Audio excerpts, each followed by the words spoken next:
Advent ketiga dalam antifon pembuka disampaikan, bersukacitalah senantiasa dalam Tuhan. Sekali lagi kukatakan, bersukacitalah sebab Tuhan sudah dekat. Minggu Advent 3 disebut sebagai Minggu Gaudete atau Minggu Sukacita, di mana kita diajak untuk hidup di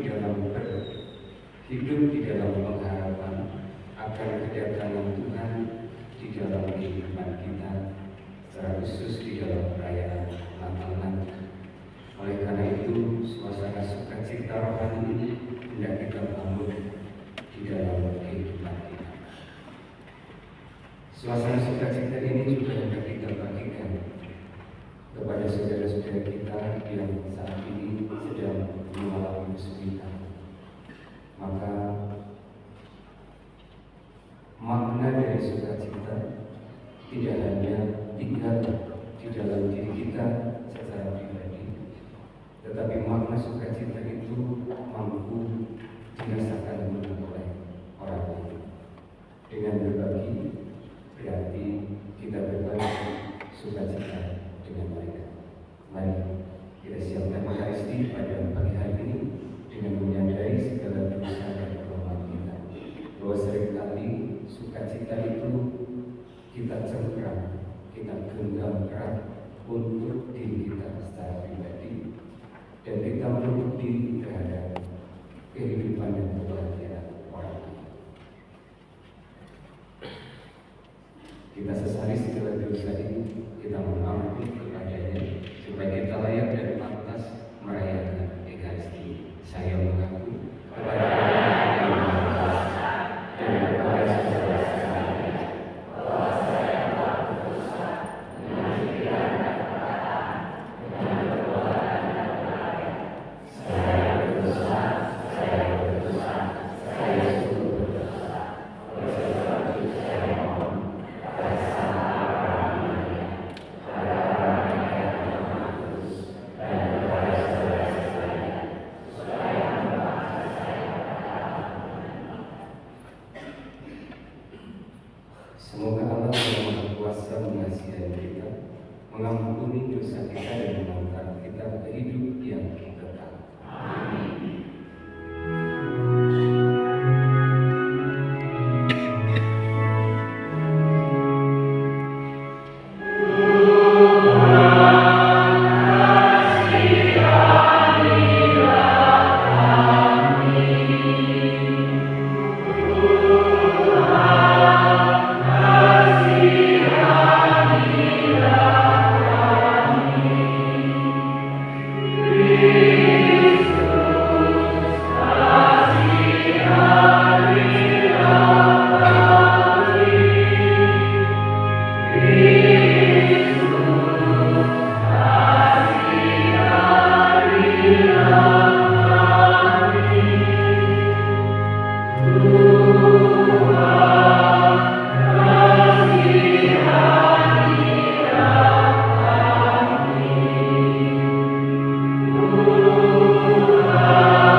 Sebagaimana Minggu Advent ditandai dengan penyalaan lilin corona yang ketiga, kita mau melambangkan siap kita untuk semakin menjadi cahaya dan juga semakin siap untuk menerima cahaya di dalam perayaan Natal nanti.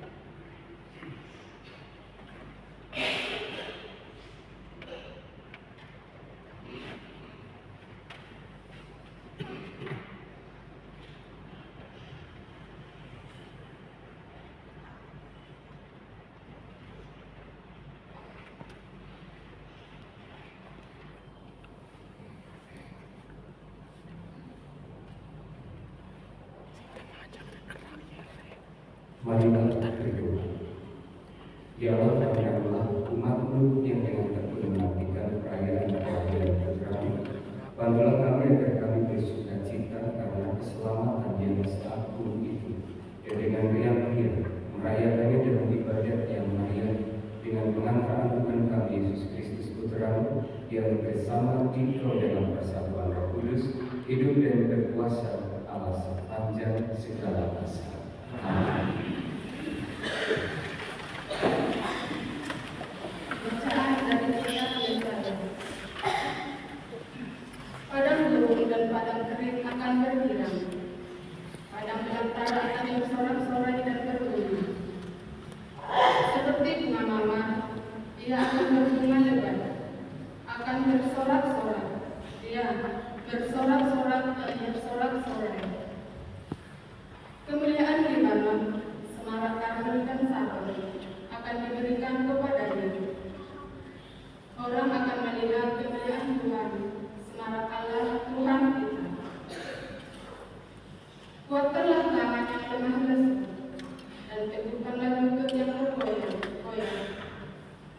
Katakanlah kepada orang-orang yang tawar hati, kuatkanlah hatimu, jangan takut. Lihatlah, Allahmu akan datang dengan membawa pembalasan dan ganjaran. Dia sendiri datang menyelamatkan kami. Pada waktu itu, mata orang buta akan dicelitkan, dan telinga orang-orang tuli akan dibuka. Orang lumpuh akan melompat seperti busa, dan mulut orang bisu akan bersorak-sorai. Pada waktu itu, orang-orang yang dibebaskan Tuhan akan pulang dan masuk ke Sion dengan bersorak-sorai. Sementara sukacita abadi meliputi mereka, kegirangan dan sukacita akan memenuhi mereka. Kedukaan dan keluh kesah akan menjauh. Demikianlah sabda Tuhan.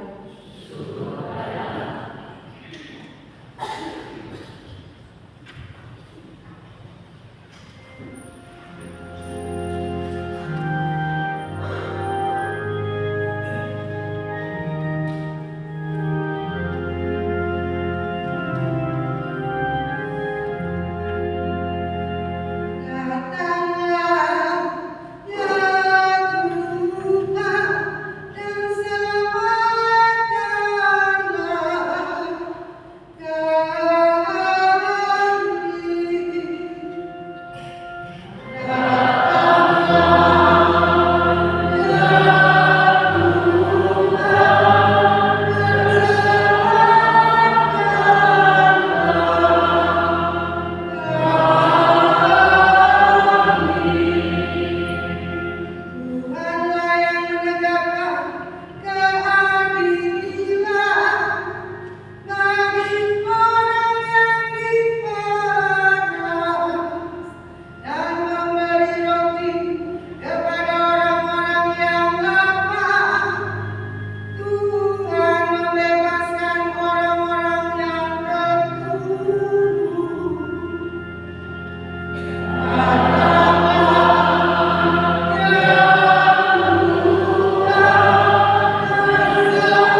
Rasul Yakobus.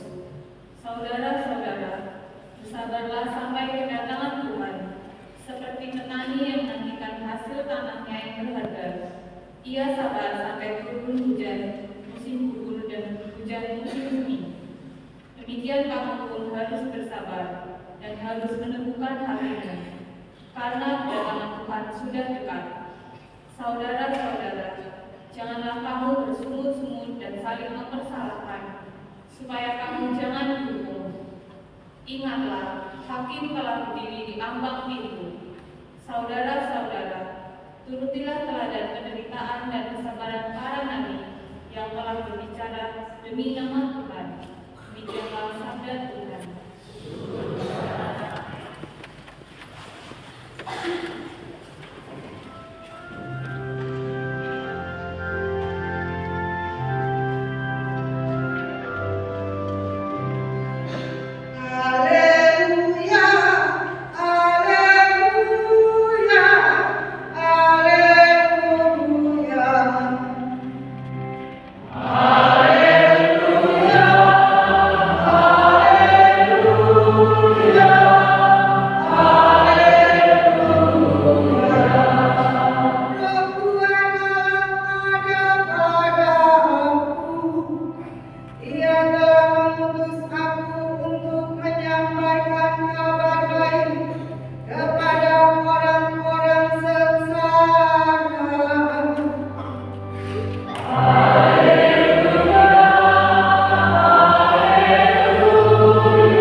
Sekali peristiwa Yohanes Pembaptis yang berada di penjara mendengar tentang pekerjaan Kristus.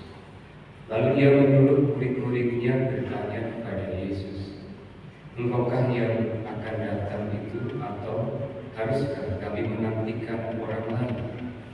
Yesus menjawab mereka, "Pergilah dan katakanlah kepada Yohanes apa yang kamu dengar dan kamu lihat. Orang buta melihat, orang lumpuh berjalan, orang kusta sembuh, orang tuli mendengar, orang mati dibangkitkan, dan kepada orang miskin diberitakan kabar baik. Berbahagialah orang yang tidak menolak aku." Setelah murid-murid Yohanes pergi, mulailah Yesus berbicara kepada orang banyak itu tentang Yohanes. "Untuk apakah kamu pergi kepada bulu, melihat bulu yang digoyangkan angin yang kemarin? Atau untuk apakah kamu pergi melihat orang yang berpakaian halus? Orang yang berpakaian halus itu tempatnya di istana raja. Jadi, untuk apakah kamu pergi melihat nabi? Benar, dan aku berkata kepadamu, bahkan lebih daripada nabi. Karena tentang dia ada tertulis, lihatlah, aku memberi utusanku mendahului engkau. Ia akan mempersiapkan jalan di hadapan. Sesungguhnya aku berkata kepadamu, di antara mereka yang dilahirkan oleh perempuan, tidak pernah tampil seorang yang lebih besar daripada Yohanes Pembaptis. Namun yang terkecil dalam kerajaan surga lebih besar daripada dia. Demikianlah sabda Tuhan.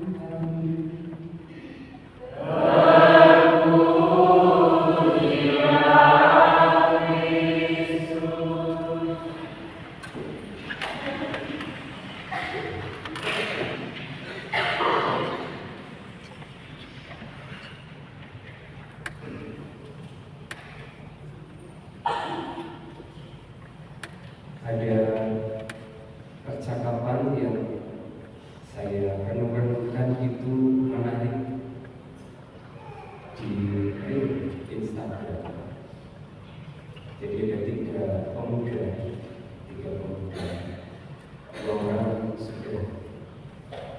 sedang bercakap-cakap lalu masuk pemuda yang ketiga. Dia cerita, sudah beberapa hari ini aku tidak masuk kerja karena harus menunggu ibu yang sudah sakit. Lalu saya baru dapat WA dari tempat di mana saya bekerja. Kamu beberapa hari ini tidak masuk kerja, besok tidak usah masuk lagi, tidak usah kerja. Dia cerita seperti itu. Dua sahabat lainnya itu sudah tahu apa yang dialami oleh sahabatnya ini yang ketiga. Ketika sedang curcol, sahabat yang ketiga ini, orang yang ketiga ini, dia merasa, dia menceritakan bahwa hidupnya sangat berat, ditambah dengan dia dapat informasi tidak lagi bisa bekerja, semakin berat. Jalan yang harus dia tempuh. Lalu dua sahabat yang mengatakan, tenang, bukankah banyak hal berat lain yang sudah pernah kamu lewati dan kamu berhasil melewati semua itu? Hari ini atau hari-hari ini bukan kali pertama kamu mengalami penderitaan. Dan kita yakin, dua sahabat yang mengatakan, kita yakin bahwa kamu bisa melewati penderitaan ini atau hal yang memberatkan ini. Karena sebelumnya kamu sudah bisa melewati hal-hal berat itu di dalam hidup. Dia merasa ternyuh dengan sapaan dua sahabat itu. Tapi aku merasa berat sekali karena masih harus memikirkan ibu, biaya, dan sekarang saya tidak punya pekerjaan. Tenang, kami sudah memikirkan. Lalu dua sahabat itu, salah satunya mengambil HP lalu transfer uang ke rekening sahabatnya. Astaga, dengan kata-kata orang tidak, ngapain kamu transfer gitu? Aku datang ke sini bukan untuk minta uang atau minta belas kasihan, tapi hanya ingin cerita, minta rokok, lalu sudah selesai. Tidak ingin minta uang. Coba, kamu gak butuh, tetapi ibu butuh. Ceritanya saya selesaikan di sini. Silakan cari detail ya percakapan. Tiga pemuda ini bagi saya percakapan yang mendalam yang ditampilkan oleh orang-orang muda dan memberikan renungan tersendiri pada saya ketika melihat video itu, bahwa pada akhirnya kita harus meyakini dan juga percaya bahwa Tuhan akan memberikan waktu yang indah di dalam setiap kesediaan kita. Kalau di dalam bacaan pertama tadi saya gambarkan dengan padang gurun dan padang kering akan berkilau, padang belantara akan bersorak-sorai dan berbunga seperti bunga mawar. Ia akan berbunga lebat, akan bersorak-sorai, ya bersorak-sorai dan bersorak-sorai. Ini pengalaman Sion yang mengalami fase di mana peziarahan mereka berada di padang gurun kering, tidak ada asupan apapun, tidak ada kenikmatan apapun di dalam hidup mereka. Tetapi ketika mereka setia kepada Allah, Allah menjanjikan, dan janji itu tepat pada waktunya, pada waktu Tuhan, bahwa pada gurun yang dialami oleh Sion kemudian berubah menjadi kegirangan atau taman Tuhan. Ada sebuah daripada gurun menjadi taman Tuhan. Semua karena Tuhan, semua karena kebaikan dan cinta Tuhan kepada kita semua. tidak hanya kepada Sion yang mengalami betul bahwa padang gurun, padang kering itu berubah menjadi penuh dengan bunga. Kita juga mengalami hal itu di dalam kehidupan, bahwa Tuhan pada akhirnya akan menjadikan pengalaman penderitaan, beban berat, bakti lesu dan lain sebagainya menjadi sebuah taman yang memberikan kepada kita suasana sukacita, kedamaian, ketenangan, dan hidup di dalam pengharapan. 3 pemuda tadi, dan secara khusus yang ketiga yang sedang mengalami kesulitan di dalam hidupnya, diubah pengalamannya dari saya sebut sebagai padang gurun atau padang kering, krisis di dalam hidupnya. Ibunya sakit, dia diberhentikan dari pekerjaan, bingung harus bagaimana lagi mengusahakan untuk hari-hari ke depannya. Tetapi Tuhan hadir melalui 2 sahabatnya yang tampaknya biasa, tetapi ternyata punya hati yang baik untuk menolong sahabatnya ini.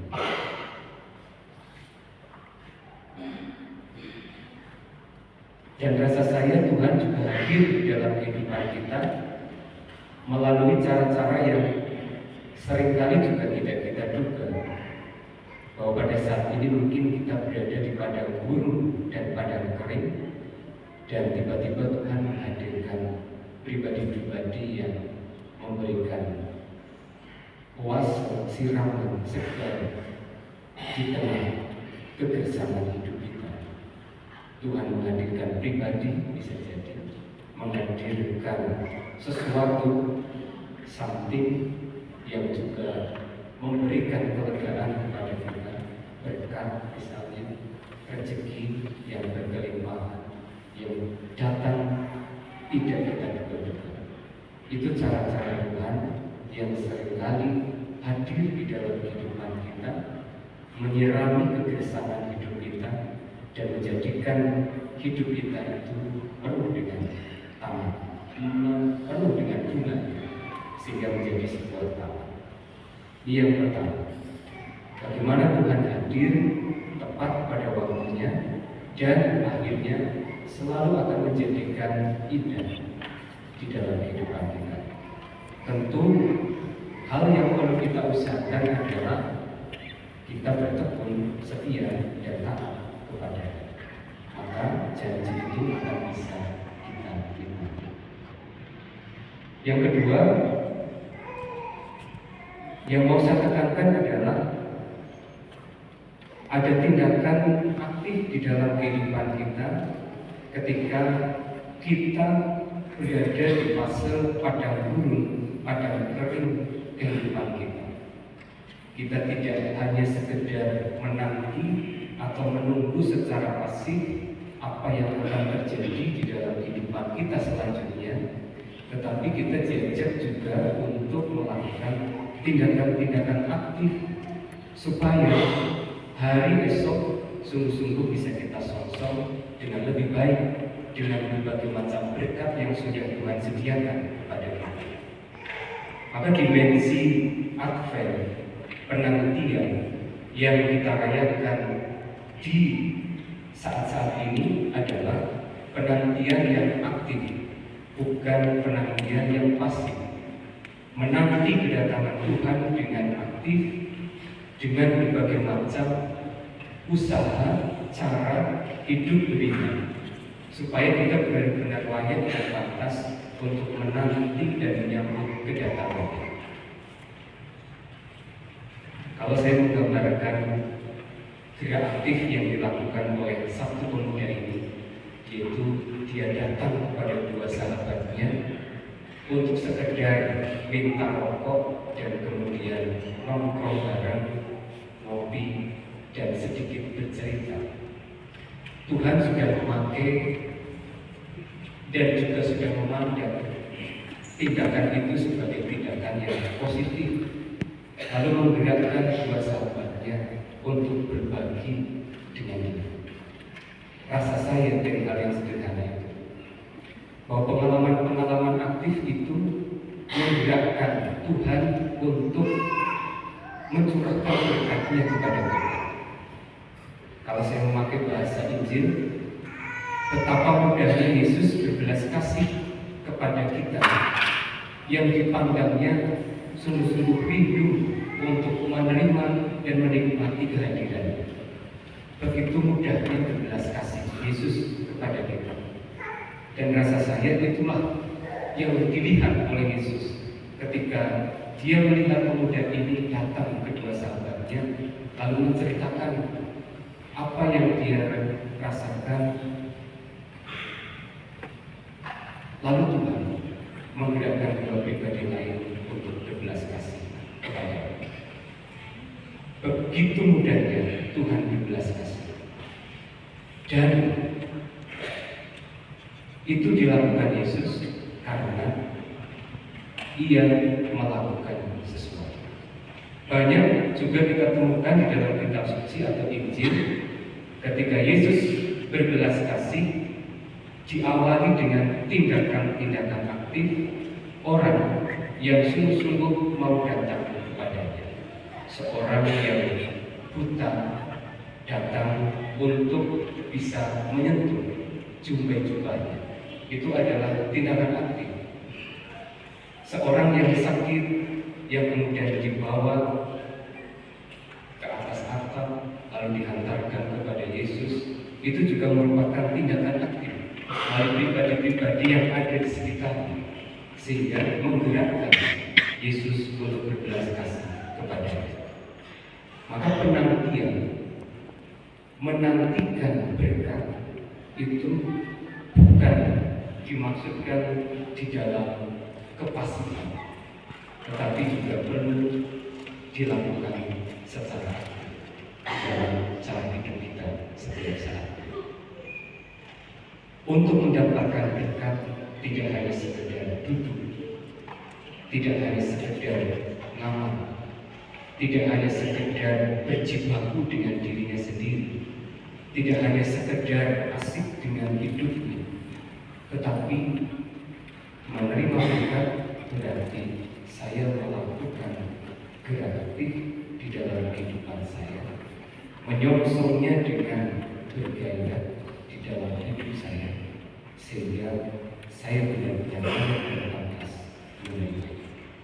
Advent mari kita maknai dengan cara demikian, di mana cara aktif sebagai orang beriman di masa Advent bisa dilakukan dengan mengikuti pendalaman masa Advent, menerima sakramen pengampunan dosa yang belum aku dosa.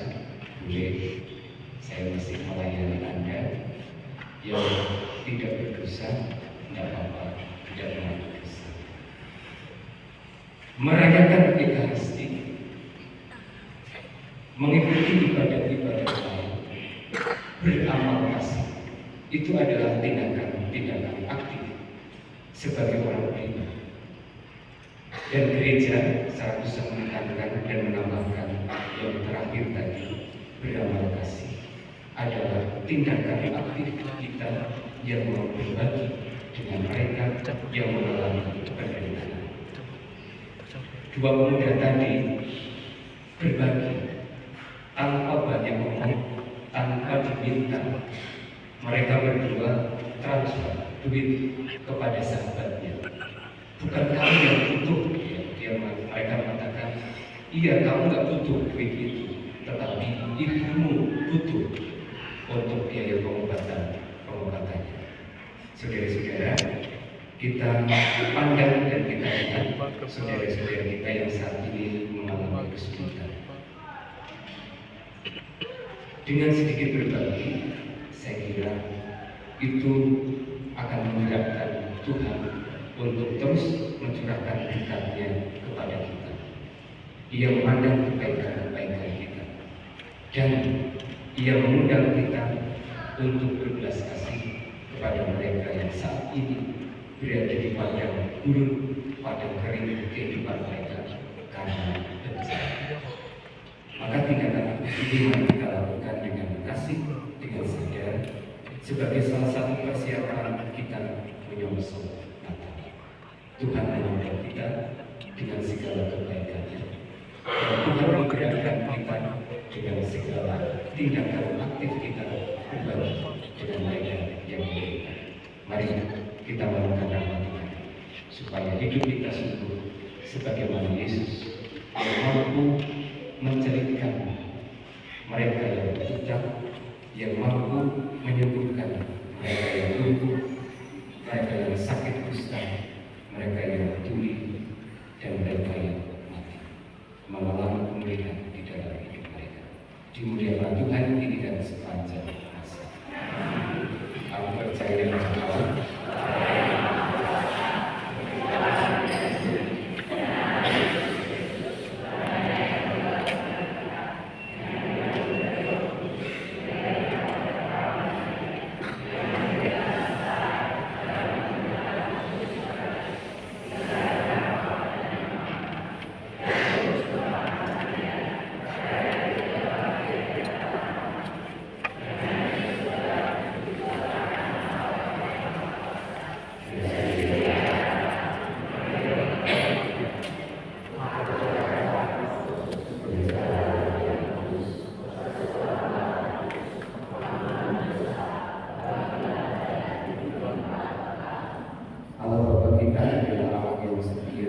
Yang selalu memperhatikan dan menyertai hidup serta perjuangan kita. Marilah kita memanjatkan doa-doa sebagai wujud pengharapan akan janji keselamatannya bagi kita. Marilah kita berdoa bagi para pemimpin gereja. Ya Bapa, dampingilah para gerejamu agar selalu siap sedia dan rendah hati dalam memberikan kesaksian Injil-Mu di dunia yang tengah dilanda oleh berbagai tantangan dan putusasaan ini. Marilah kita mohon. Marilah kita berdoa bagi para pemimpin masyarakat. Ya Bapa, terangilah para pemimpin masyarakat kami dengan sabda-Mu, agar mereka selalu berjuang demi memajukan kesejahteraan umum. Marilah kita mohon.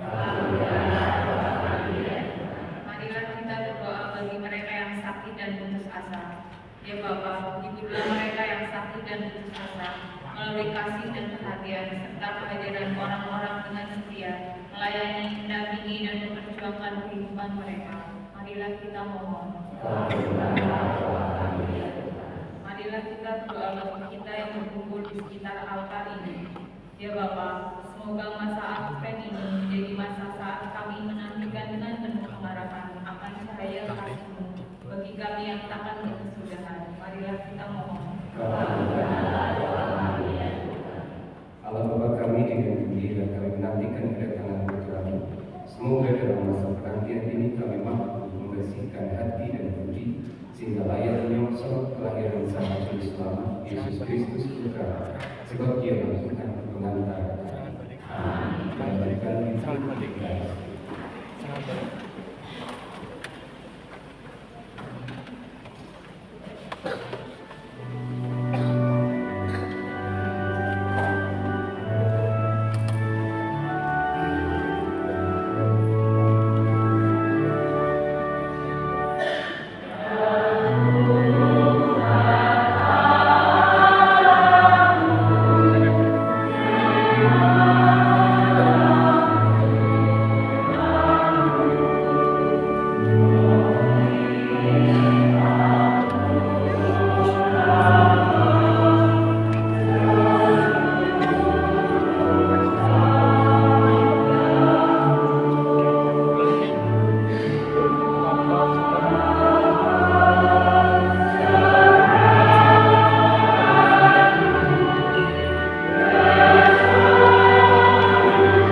terwujud karena sepenuhnya dalam diri kami, karya penyelamatanmu yang sudah dimulai dalam misteri kudus ini, dengan pengantaran Kristus Tuhan kami. Tuhan bersamamu. Marilah mengarahkan hati kepada Tuhan.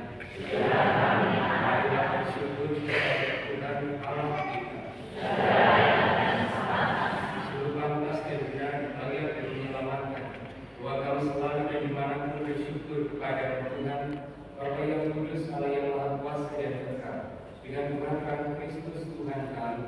Sebab ketika dahulu datang ke dunia, Dia menampakkan diri dan menjadi manusia lemah, dan untuk memenuhi janji-Mu dan membuka jalan keselamatan bagi kami. Dan pada akhir zaman yang kelak Dia datang dalam kemuliaan-Nya, kami akan memperoleh kebahagiaan sejati yang kini kami rindukan dengan penuh harapan.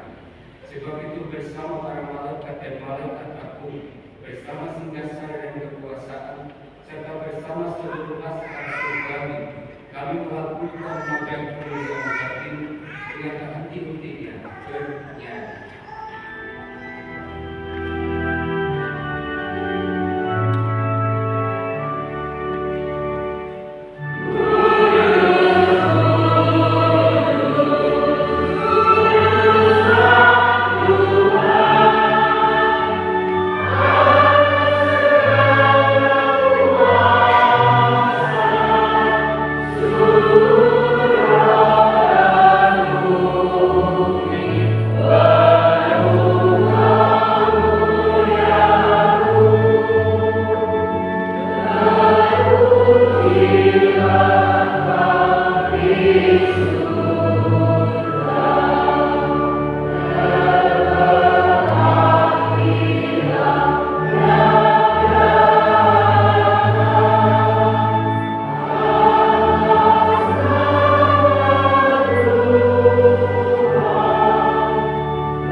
Dari malam yang makanlah kamu semua, inilah tubuhku yang diserahkan bagimu.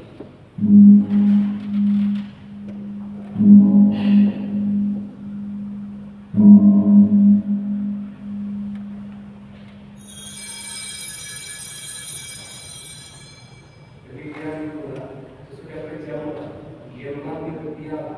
Sekali lagi Dia mengucap syukur kepada, memberikannya kepada murid-muridnya seraya bersama. Terimalah dan minumlah kamu semua. Inilah piala darah perjanjian baru dan kekal yang ditumpahkan bagimu dan bagi semua orang demi pengampunan dosa. Lakukanlah ini sebagai kenangan akan Tuhan.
Dan kami mengusulkan kami yang menerima tubuh dan darah Kristus hidup menjadi satu umat oleh Roh Kudus.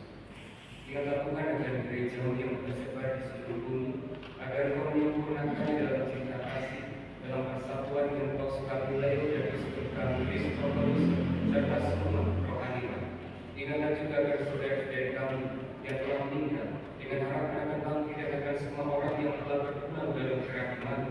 dan terimalah mereka dalam cahaya wajah-Mu. Kami mohon kasihanilah kami semua agar kami terima dalam kebahagiaan abadi bersama Santa Perawan Maria, Bunda Allah, Santo Yosef, mempelainya, para rasul dan semua orang kudus sepanjang masa yang hidupnya berkenan kepadamu. Semoga kami pun Kau perkenankan berserta memuji dan memuliakan Dikau dengan pengantaraan Yesus Kristus Putra-Mu, dengan pengantaraan Dia bersama Dia dalam sebagai mata pelayanan kuasa dalam persekutuan dengan Roh Kudus dalam oleh kemuliaan sepanjang segala masa.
Marilah kita berdoa. Ya Tuhan yang Maha Murah, semoga dari ilahi sakramen Maha Kudus ini kami dibersihkan dari cacat celah, dan dengan demikian kami siap menyambut hari raya mendatang dengan mengatakan Kristus Tuhan kami. Amin. Teriakan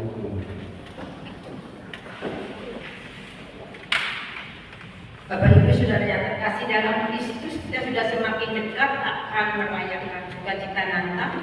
Gereja memberikan fasilitas agar kita semua layak dan pantas serta benar-benar bersukacita dalam menyambut Natal. Yang pertama, melalui kegiatan pendalaman iman Advent. Kita sudah 20 tahun menjadi paroki, silakan kegiatan-kegiatan ini yang belum sama sekali pernah ikut boleh diundang. Yang pertama, pendalaman iman Advent di setiap minggu. Silakan Bapak Ibu boleh hadir di lingkungan. Yang kedua, novena Natal yang akan dimulai besok sore. Sekali lagi, novena Natal akan dimulai besok sore Senin 15 Desember pukul 17.30. Diundang seluruh umat yang saat ini hadir untuk besok sore juga hadir. Tugas liturgi, lektor dan penanggung jawab sesuai dengan tugas di misa harian. Yang ketiga, bagi Bapak Ibu yang kemarin belum sempat menerima sakramen tobat, masih diberi kesempatan, silakan boleh mengikuti di kegiatan jadwal stasi maupun sebelum atau sesudah perayaan Ekaristi di gereja. Silakan boleh mengunjungi tim liturgi maupun bisa langsung ke rumah. Kemudian yang keempat, diundang seluruh umat paroki besar kecil ya untuk mempersiapkan Natal, yaitu kerja bakti pada tanggal 20 Desember jam 8 di gereja untuk lingkungan Monica dan lingkungan Jenius. Kemudian di pastoran untuk lingkungan Agustinus dan lingkungan Yosef. Sekali lagi juga untuk persiapan Natal dan diumumkan dari sekarang nanti Sabtu tanggal 20 Desember akan kita siapkan untuk kebersihan di pastoran dari lingkungan Agustinus dan lingkungan Yosef, kemudian di gereja dari lingkungan Monica dan lingkungan Jenius. Selanjutnya pengumuman perkawinan. Akan menerima sakramen perkawinan Maria Rosaria Pamungkas, putri dari Bapak Robertus Kuswati dan Ibu Felicitas Ika Lestari dari lingkungan Santo Agustinus Paroki Tias Dalam Kroya, dengan Alfonsus Harjuna Kesuma Putra, putra dari Bapak Ignatius Slamet Hartana dan Ibu almarhum Rosaria Sriwardani dari lingkungan Santo Filipus Kuningan Karangmalang, Paroki Santo Yohanes Rasul Pringgulu. Barang siapa mengetahui adanya halangan bagi calon tersebut untuk menginformasikan kepada pastor paroki. Ini merupakan pengumuman kedua. Demikian pengumuman kedua. Yang pertama, terima kasih untuk donasi yang dibagikan oleh Anda dalam balik kedua, nanti akan dihitung lalu disetorkan ke keuskupan, digabungkan dengan paroki-paroki lain yang akan disalurkan ke saudara-saudara kita yang membutuhkan ke keuskupan Sibolga dan sebagainya melalui Caritas Indonesia. Moga-moga kebaikan Anda diberkati oleh Tuhan. Yang kedua, raya Natal hampir dekat. Mari kita menyongsong dengan persiapan-persiapan yang baik secara rohani maupun juga secara fisik, atau materi dan lain sebagainya, supaya Natal menjadi perayaan kita bersama. Malam Natal dirayakan jam 19 dan tidak ada makan-makan ya, tidak ada makan-makan, jadi silakan makan di rumah masing-masing. Jadi sebelum misa itu pada makan dulu, ya, pada makan dulu supaya tidak kelaparan. Jam 8 belum selesai misa, jam 9 belum selesai misa, jam 11 belum selesai misa. Tidak kelaparan, tidak sampai jam 11 selesai. Tapi yang ditekankan adalah Anda mempersiapkan diri secara pribadi, lalu mengusahakan perayaan secara liturgis, ya, upacara liturgis yang akan kita rayakan. Itu lalu untuk hari raya Natalnya jam 7 pagi untuk gereja bakti. Silakan ada semua mempersiapkan itu dengan baik. Saya kira itu yang saya tambahkan, selalu mempersiapkan diri dan bagaimana bentuk PKSD yang memberikan Tuhan untuk karya, pelayanan dan kehidupan kita. Tuhan bersamamu.